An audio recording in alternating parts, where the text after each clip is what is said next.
Bueno, ¿qué harán las grandes empresas?, se pregunta Juan, cuando Cataluña sea un Estado. Bueno, pues lo que hacen en cualquier rincón del mundo. Veamos. En el mundo hay miles de empresas, de marcas, etc. Yo, para no emborracharos, lo he reducido a un pequeño grupito. Y lo reparto en función de los porcentajes que hemos visto antes. Un 84% de estas multinacionales en Madrid y un 8% en Cataluña. ¿Qué harán las multinacionales con domicilio fiscal en la actualidad en Cataluña? Pues obviamente la gran mayoría abrirán un domicilio fiscal, unas oficinas, una razón social en Madrid. ¿Por qué? Porque Madrid es la capital de un estado con 40 millones de habitantes. ¿Pero qué ocurrirá con la cantidad de multinacionales que tienen un domicilio fiscal en Madrid? Bueno, pues que abrirán un domicilio fiscal en Cataluña, como lo han abierto en decenas, centenares de países en todo el mundo. ¿Por qué? Porque no olvidemos que Cataluña es en tamaño y población como Holanda, como Suiza, y si bien lo hacen ahí, no hay ninguna razón por la cual tampoco lo harían aquí. Así pues, la independencia traerá más trabajo para Cataluña y para España, porque muchas multinacionales se duplicarán en ambas partes. Bueno, Juan, como tiene mucho sentido común, dice, quizás muchas deciden abrir sede en Cataluña. Claro, pero no están obligadas. Bueno, pues muchas sí que están obligadas. Empezando por la industria con impuestos especiales, lo que se conoce como la industria regulada, es decir, todas aquellas que en el precio del producto tienen impuestos sobre el alcohol, sobre el tabaco, sobre las líneas telefónicas, etc. Por ejemplo, todas las de telecomunicaciones.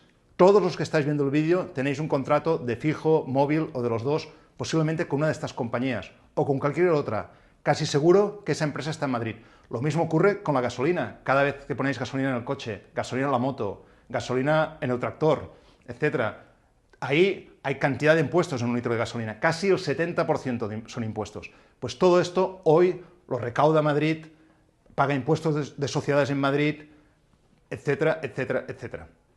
¿Qué ocurrirá cuando Cataluña se independice? Pues que todas estas empresas que tienen un mercado hoy en Cataluña, que obviamente no lo querrán perder, tendrán que abrir su domicilio fiscal aquí. ¿Para qué? Pues para liquidar impuestos aquí, para hacer de lobby de presión al gobierno de aquí, para que haga leyes que favorezcan sus productos, etcétera, etcétera, etcétera, etcétera. Resultado, miles de multinacionales y empresas abrirán en Cataluña. ¿Qué abrirán? Sedes nacionales, divisiones, almacenes, filiales, porque Cataluña será un mercado, como hemos dicho, como Holanda o como Suiza. ¿Qué más ocurrirá? Pues más de 300.000 nuevos puestos de trabajo en Cataluña. ¿En qué posición? En cualquier posición, desde administrativos, operarios, recepcionistas, directivos, todos los trabajos y posiciones que existen en una empresa cuando una empresa abre filiales o sede nacional en un país. ¿Qué significará todo esto? Pues miles de nuevos potenciales clientes para autónomos y pequeñas empresas catalanas y que estarán aquí en Cataluña. Bufetes de abogados, asesores fiscales que tendrán que asesorar, según las leyes de aquí, a las empresas de aquí, y miles de millones de euros en impuestos especiales que hoy recauda Madrid cada vez que ponemos gasolina, cada vez que nos tomamos un cubata, cada vez que compramos un paquete de tabaco. Pues todos estos impuestos se liquidarán en Cataluña, con lo cual se quedarán aquí y se reinvertirán aquí. Así pues, la independencia traerá más trabajo. Te veo muy seguro, me dice Juan. Pues sí, claro que sí. Es que si uno utiliza un poco el sentido común, lo ve rápido. Una empresa como Amazon, líder mundial en la distribución y venta de libros, ha decidido que Cataluña será su centro logístico para el Mediterráneo. Esto en pleno debate soberanista con un Estado que obviamente no hace de comercial de Cataluña para nada, como os podéis imaginar. Una empresa como Bayer, líder mundial en la industria farmacéutica, ha decidido que será desde Barcelona que se gestionarán los 22 países de Hispanoamérica, es decir, el 25% de la facturación mundial del grupo se facturará desde Barcelona. ¿Por qué elige Barcelona Bayer? ¿Por qué elige Barcelona Amazon?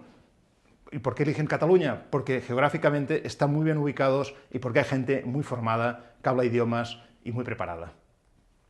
Solo ver la gráfica de Ernst & Young, que es la consultoría de las más grandes del mundo, que la única ciudad española entre las más atractivas para ejecutivos para vivir resulta que es Barcelona. Esto es del 2013. Así pues, si Barcelona es atractiva hoy, que no es capital de Estado, imaginaros lo atractiva que será cuando sea la capital de un Estado rico y próspero del Mediterráneo. Así pues, la independencia sin duda traerá más trabajo.